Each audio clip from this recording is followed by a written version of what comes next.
কর্মচাঞ্চল্য ফিরেছে পোশাক কারখানাতেও। এ বিষয়ে বিস্তারিত জানাতে সাভার ও গাজীপুর থেকে যুক্ত হচ্ছেন সহকর্মীরা। শুরুতেই সাভার থেকে যুক্ত হচ্ছেন সহকর্মী রুবেল আহমেদ। রুবেল, সাভারে তৈরি পোশাক শিল্পগুলোতে কর্মীরা আসছেন কিনা বিনা বাধা, এবং সেখানে নিরাপত্তা কেমন রয়েছে, এবং তারা যানবাহন পাচ্ছেন কিনা আসার জন্য? এখন জন্ম সনদ দিয়ে খোলো বিকাশ স্টুডেন্ট অ্যাকাউন্ট। নিজের বিকাশ নিজে কর। দেখুন, আজ সকাল 8টা থেকে সাভার শিল্পাঞ্চলের ছোট বড় যত পোশাক কারখানা রয়েছে সবগুলো পোশাক কারখানাতে আমরা দেখতে পেয়েছি যে উৎপাদন শুরু হয়েছে, এবং সকাল 8টায় উৎপাদন শুরুর আগে আমরা দেখতে পেয়েছি সাভার শিল্পাঞ্চলের বিভিন্ন পাড়া মোহল্লা থেকে হাজার হাজার পোশাক শ্রমিক কিন্তু তারা কর্মস্থলে যোগ দিয়েছে। যাদের বাসা থেকে কারখানা খুব কাছে তারা হেঁটে যোগ দিয়েছেন, যাদের একটু দূরত্ব রয়েছে তারা কিন্তু অটোরিকশা যুগে গিয়েছেন, এবং যাদের বাসা থেকে কারখানার দূরত্ব একটু বেশি দূরে তারা কিন্তু আমরা দেখতে পেয়েছি শ্রমিকবাহী যে বাস রয়েছে সেগুলো দিয়ে কিন্তু তারা যাতায়াত করেছে।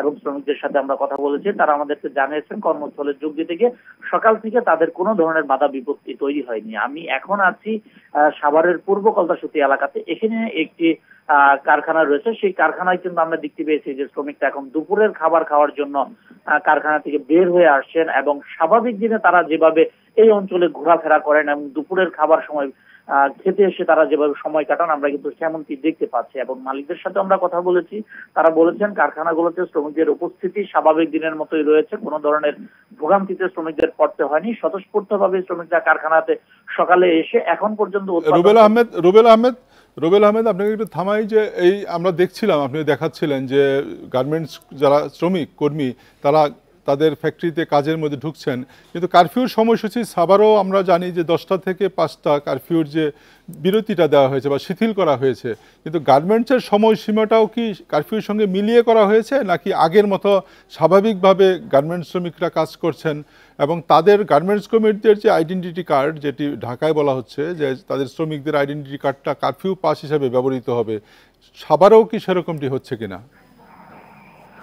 দেখুন, কারফিউ সকাল 10টার পর থেকে শিথিল হচ্ছে, কিন্তু পোশাক শ্রমিকদের কারখানায় প্রবেশ করতে হচ্ছে সকাল 8টার মধ্যে। সেক্ষেত্রে তারা যখন নিজ বাসা থেকে বের হচ্ছে তখন কিন্তু তাদের কারফিউর মধ্যেও যেতে হচ্ছে। আমরা দেখতে পেয়েছি যে সড়কে সেনাবাহিনী, পুলিশ, বিজিবি তাদের টহল কিন্তু অব্যাহত রয়েছে, কিন্তু পোশাক শ্রমিক যারা রয়েছেন তাদের সাথে আমরা কথা বলেছি, গতকালকেও কর্মস্থলে যোগ দিতে তাদের কোনো ধরনের সমস্যা হয়নি। কোনো চেকপোস্টে বা কোথাও যদি তাদেরকে জিজ্ঞাসা করা হয়েছে, তারা যদি তাদের পরিচয়পত্র দেখিয়েছেন, সেক্ষেত্রে কিন্তু তাদেরকে কোনো ধরনের হয়রানি বা তাদেরকে কিন্তু সড়ক থেকে ঘুরিয়ে দেওয়া হয়নি।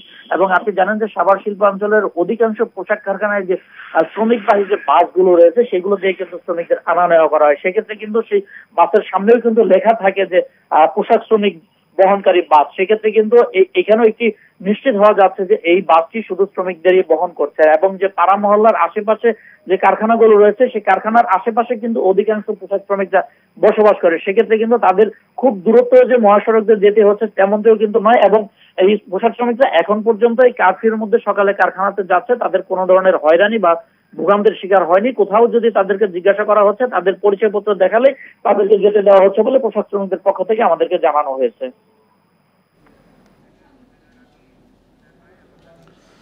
রুবেল আহমেদ জানাচ্ছিলেন সাভার থেকে।